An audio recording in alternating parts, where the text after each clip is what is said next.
Game of Thrones, Season 1. Is it worth a buy? Let's read for the King of the North. Game of Thrones Season 1 is a 6-part episodic game series set in the world of HBO's groundbreaking TV show. This new story tells of House Forrester, a noble family from the north of Westeros, loyal to the Starks of Winterfell. Your mother's a fucking whore. Sorry. Guys, this is episode 1. When you buy this game, you get all 6 episodes.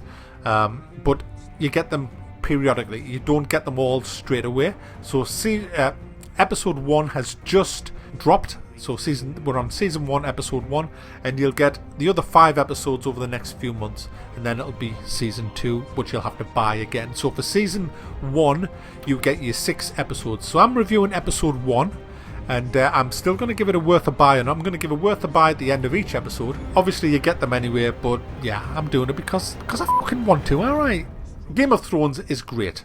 The actual TV show is fabulous. If you haven't watched it, go and watch it. Great. The game, I kind of had me doubts about it, but I have to say it's fucking great, guys. It's just fucking great. The acting in it is, the accents are a bit off, but I use my own accent when I'm doing it anyway. I just get so immersed in it. But the actors is great, and a lot of your favourites is in there. There's Tyrion Lannister in.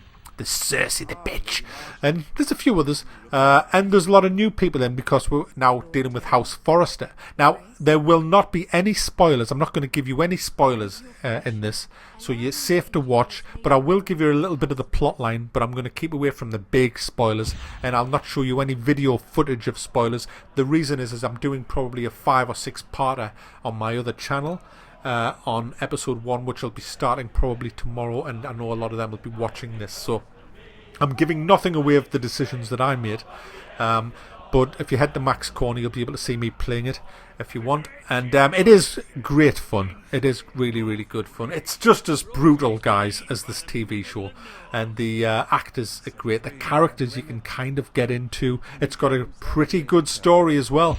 I got into the story. The story revolves around. I'll tell you when it's set. It's set at the Red Wedding. Remember the Red Wedding, guys? Well, that's where it's set. You are obviously, because I said in the introduction that you're loyal to the Starks. You're actually one of the guys outside the castle. Walder Frey. You start off outside there. You're one of the guys. You're actually a squire for one of the lords out there. And that's when it starts, and it's brilliant. It's fucking brilliant, guys. So the story unfolds, and it's all about how the Starks, obviously, if you've been following the show, they got killed, and the North's in disarray, and there's a new Lord Bolton. He's a cunt. This is different to The Walking Dead, which was Telltale's probably biggest and most successful story game. In The Walking Dead, you played one character. You played Lee, pretty much until he died, and then you played Clementine. Whereas in Game of Thrones, if you're watching the TV show, you'll notice how it switches. It'll go to like King's Landing, and you'll see stuff going on at King's Landing. Then it'll head off to maybe Winterfell, then maybe the Wall, and then maybe it's even north of the Wall. And so you have all these different plot lines running parallel with each other all the way through. Well, this does exactly the same. You play a lot of different characters in this. I think it's 3 different characters that you play, which at first I thought was bad, but then no, it's great because you play a role in King's Landing, you play a role at the Wall, you play a role at over near Winterfell at House Forrester. So there's a lot going on, and they're all intertwined plot lines, and the plot is pretty good. It revolves around, as I said, the Boltons now are in charge in the north.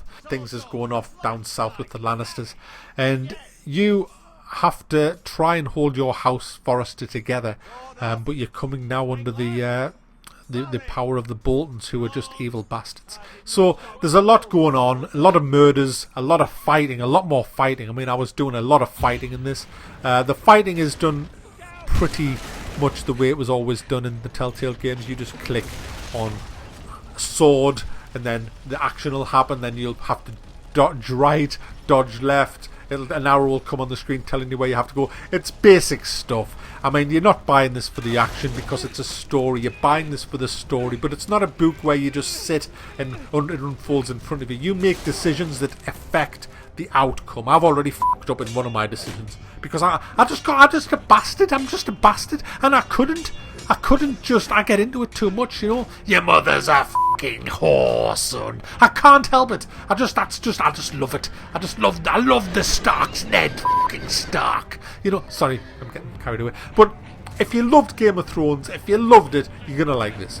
Well worth getting so far. And this is just episode 1. I can't wait for episode 2. The way episode 1 ended was fucking legendary. And I'm not gonna tell you, obviously, because that would just be a spoiler, and anybody who posts spoilers, I'm just going to delete them because it's not fair to people who haven't played the game.